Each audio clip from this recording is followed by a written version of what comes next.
కుంభరాశి.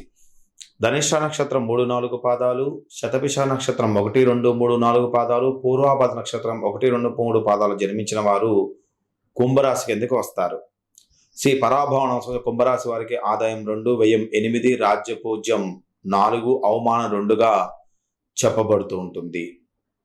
ఈ యొక్క గురుగ్రహం అనేది ఈ సంవత్సరం అంతా కూడా కుంభరాశి వారికి కొన్ని లాభ నష్ట ఫలితాలు అనేది పొందుతూ ఉంటారు. 31 మే 2026 వరకు చక్కటి శ్రేయస్కరమైన ఫలితాలు పొందుతారు. వైవాహిక జీవితం మరియు సంతాన సంబంధ విషయాలు తప్పకుండా మనోవాంఛ అనేది ఫలసిద్ధి అనేది లభిస్తూ ఉంటుంది. పుత్ర సంతానం వల్ల వంశ అభివృద్ధి అనేది కొనసాగుతూ ఉంటుంది. ఎదిగిన సంతానం కెరీర్ పరంగా అంత చక్కటి స్థితిని పొందగలుగుతూ ఉంటారు. మే వరకు మీ సంతానం బుద్ధిమంతులు అవుతారు. వ్యాపార వ్యవహార యందు మీ యొక్క కీర్తి అనేది ప్రతిష్ట అనేది పెంచుతూ ఉంటుంది. గృహంలో సభ్యులందరూ కూడా మీకు అనుకూలంగా ఉంటారు. మీ నిర్ణయాలను గౌరవిస్తారు. శుచి శుభ్రత మీద శ్రద్ధ అనేది పెరుగుతూ ఉంటుంది. ఇంటా బయట అధిక గౌరవ అభిమానాలు వృద్ధి చెందుతూ ఉంటాయి. దైవ సంబంధ విషయాల్లో సంతృప్తికరమైన సమయాన్ని గడుపుతూ ఉంటారు. కుటుంబంలో అందరూ కూడా ఆరోగ్యవంతులై ఉంటారు. ఇక 1 జూన్ 2026 నుండి 30 అక్టోబర్ 2026 వరకు గురుడు కొన్ని లాభ నష్ట ఫలితాలు అనేది ఎదుర్కొంటూ ఉంటారు. ఎక్కువ శాతం కూడా అపహాస్యానికి గురవుతూ ఉంటారు. మీపై ఇతరుల నమ్మకం తగ్గుతూ వస్తూ ఉంటుంది. ఈ కాలంలో ఫైనాన్స్ వ్యాపార రంగం వారికి మాత్రం బాగా కలిసి వస్తుంది. ఈ కాలంలో ఆర్థికంగా అనుకూలత ఉండదు. ఫైనాన్స్ వ్యాపార రంగం వారికి తప్ప మిగతా వాళ్ళకి ఆర్థికంగా అనుకూలత అనేది ఉండదు. ధన సంబంధ చికాకులు తరచూ వెంటాడుతూ ఉంటాయి. 31 అక్టోబర్ 2026 నుంచి 23 జనవరి 2027 వరకు బృహస్పతి గురుడు వలన మళ్ళీ తిరిగి చక్కటి ఫలితాలు కలుగుతూ ఉంటాయి.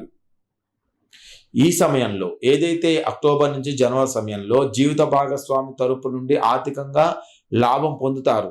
వ్యాపార పరంగా ముఖ్యమైన నిర్ణయాలు ఈ కాలంలో తీసుకోవచ్చు. వ్యక్తిగత జాతకంలో బుధుడు కానీ గురుగ్రహాలు కానీ అనుకూలంగా బలంగా ఉన్నట్టయితే ఈ కాలం మీకు వ్యాపార పరంగా చాలా పెట్టుబడి పెట్టి దాని ద్వారా బాగా లాభాన్ని పొందేటువంటి అవకాశం కనిపిస్తుంది. ఈ సమయంలో ఎటువంటి వివాదమైనా సరే సులువుగా అనుకూలంగా పరిష్కారం అవుతుంది. ఇక 24 జనవరి 2027 నుండి పరాభవనం సంవత్సరం పూర్తయ్యేంత వరకు చివరి వరకు గురువు మళ్ళీ మనకి కొన్ని నష్ట ఫలితాలు పొందడానికి అవకాశం ఎక్కువగా ఇస్తాడు. సర్వదా నిరాశ అనేది ఎదురవుతూ ఉంటుంది. అదృష్టం కలిసి రాదు. వ్యవహారికంగా మీ కార్యదక్ష తగ్గుతూ ఉంటుంది. ఈ కాలంలో సముద్ర సంబంధ ప్రయాణాలు చేయకుండా ఉండడం అనేది మంచిది. స్త్రీలకి లోభత్వం అనేది అధికంగా అవుతూ ఉంటుంది. కుంభరాశి వారు ఈ పరాభవన సంవత్సరంలో తరచుగా శనగలు బ్రాహ్మణులకు దానం చేయడం చాలా మంచిది. ప్రతిరోజు కూడా గురువుకు సంబంధించిన మంత్రాలు పఠించడం చాలా మంచిది. ఈ కుంభరాశి వారికి పరాభవనం శని యొక్క ప్రభావం అనేది అంతగా యోగించదు. ముఖ్యంగా ఏలినాటి శని దశ చివరి పాద ప్రభావం వల్ల తీవ్రమైనటువంటి ఆర్థిక ఒడిదుడుకులు దురదృష్టత అనేది ఎదుర్కొంటూ ఉంటారు. ధనాన్ని మంచినీళ్ళ వల్ల ఖర్చు చేస్తూ ఉంటారు. నేత్ర సంబంధమైన ఆరోగ్య సమస్యలు ఇబ్బందులను ఎదుర్కొంటూ ఉంటారు. విద్యార్థులకు శ్రమ అధికంగా అవుతూ ఉంటుంది. సంసార సంబంధ బాధ్యతల వల్ల ఉక్కిరిబిక్కిరి అవుతూ ఉంటారు. వ్యక్తిగత జాతకంలో అనుకూల స్థితిలో శని కలిగి ఉన్నవారు పరదేశాల కంటే విదేశాలకి వెళ్ళగలుగుతూ ఉంటారు. వ్యక్తిగత జాతకంలో శని అనుకూలంగా లేని వారికి విదేశాలలో నుంచి స్వదేశం రావడానికి అవకాశం ఎక్కువ కనిపిస్తూ ఉంటుంది. శనిగ్రహ బలం అనేది లోపించిన వారు ఈ సంవత్సరం అన్ని విషయాల్లో మిక్కిలి జాగ్రత్తగా ఉండాలి. ఈ సంవత్సరం అంతా కూడా ఎన్ని శనివారాలు వీలైతే అన్ని శనివారం శనికి తైలాభిషేకం అనేది జరిపించుకోవాలి. నల్లటి వాహనాలు, ఇనుప వస్తువులు, అదేవిధంగా వీటి విషయంలో బాగా జాగ్రత్తగా ఉండాలి. ఈ సంవత్సరం అంతా కూడా నెలకు ఒకసారైనా సరే శనికి గ్రహశాంతి జపాలు జరిపించుకుంటూ ఉంటే మంచిది. నిత్యం కూడా శనికి సంబంధించిన మంత్రాన్ని పఠిస్తూ ఉండాలి. నీలాంజన సమాభస మంత్రాన్ని ప్రతిసారి 100 గ్రాముల నువ్వుల్ని తీసుకొని సోమవారి యొక్క శనేశ్వరుడు పాదాల మీద పోసి 21 ప్రదక్షిణ చేయండి. కుంభరాశి వారికి ఏలినాటి శని దశ 2027 జూలై మాసం వరకు తో ముగుస్తుంది. 27 జూలై వరకు ఈ ఏలినాటి శని వీళ్ళకు నడుస్తూ ఉంది. ఇక రాహుని మనం తీసుకున్నట్టయితే ఈ సంవత్సరం కుంభరాశి వారికి ప్రారంభం నుండి 5 డిసెంబర్ 2020 వరకు కొద్దిపాటి అనుకూల ఫలితాలు ఎదురవుతూ ఉంటాయి. మంచి ఫలితాలు కలుగుతాయి రాహు వల్ల. 6 డిసెంబర్ 26 నుంచి పరాభవనం పూర్తయ్యేంత వరకు తీవ్రమైనటువంటి నష్ట ఫలితాలు కలుగుతూ ఉంటాయి. దయాదాక్షణ లేకుండా ప్రవర్తించడం వల్ల మంచి మనుషులు కూడా మీకు దూరం అవుతారు. దుర్జనుల సహవాసం అనేది ఏర్పడుతూ ఉంటుంది. వారి విషయంలో వాళ్ళు రుణాలు చేస్తే మీరు సంతకం పెట్టి మీరు ఇబ్బందుల పాలు అవుతూ ఉంటారు.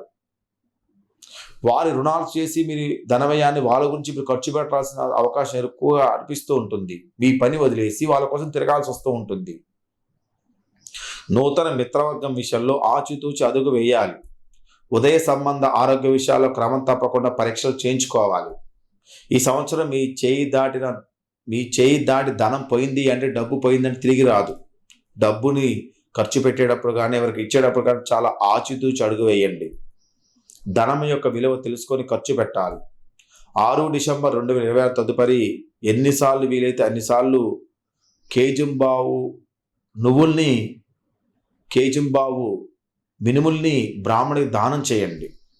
దానివల్ల శనికి రాహు సంబంధించేటువంటి పరిహారం అనేది జరుగుతూ ఉంటుంది. ఇక కేతుగ్రహ విషయంలో 4 డిసెంబర్ 2026 వరకు వ్యతిరేక ఫలితాలు ఎక్కువగా ఎదురవుతూ ఉంటాయి. ముఖ్యంగా వివాహ జీవనంలో ఇబ్బందులు, మానసిక చికాకు, కోర్టు సమస్యలు, దుష్టసి సాంగత్యం వల్ల కొన్ని రకాల ఇబ్బందులను ఎదుర్కొంటూ ఉంటారు. 5 డిసెంబర్ 2026 నుండి సంవత్సరం ముగించేంత వరకు కొన్ని అనుకూల ఫలితాలు కేతు వల్ల కలుగుతూ ఉంటాయి. ఆర్థిక సమస్య నుంచి బయటపడటము అలాంటి కొన్ని జరుగుతూ ఉంటాయి. మొత్తం మీద ఈ పరాభవన సంవత్సరంలో కుంభరాశి వారు ముఖ్యంగా వ్యక్తిగత జాతకంలో కాలసర్ప దోషం కలిగిన వారు కొన్ని నష్ట ఫలితాలు పొందడానికి అవకాశం ఎక్కువగా ఉంటుంది. ఈ సంవత్సరంలో తరచుగా గురుడికి, శనికి, రాహుకి, కేతువుకి ఈ యొక్క జపాలు, హోమాలు, తర్పణాలు, దానాలు మీ జాతక పరిశీలన అనేది చేయించుకున్నట్టయితే మంచి ఫలితాలు మీకు కలగడానికి అవకాశం ఎక్కువ కనిపిస్తూ ఉంటుంది. ఏదైనా కుంభరాశి వారి సంవత్సరం చాలా జాగ్రత్తగా ఉండండి. వచ్చే సంవత్సరం నుంచి మీకు విపరీత రాజయోగాన్ని జాతచక్రం కలగజేస్తూ ఉంటుంది. తదుపరి మనము మీనరాశి గురించి తెలుసుకుందాం.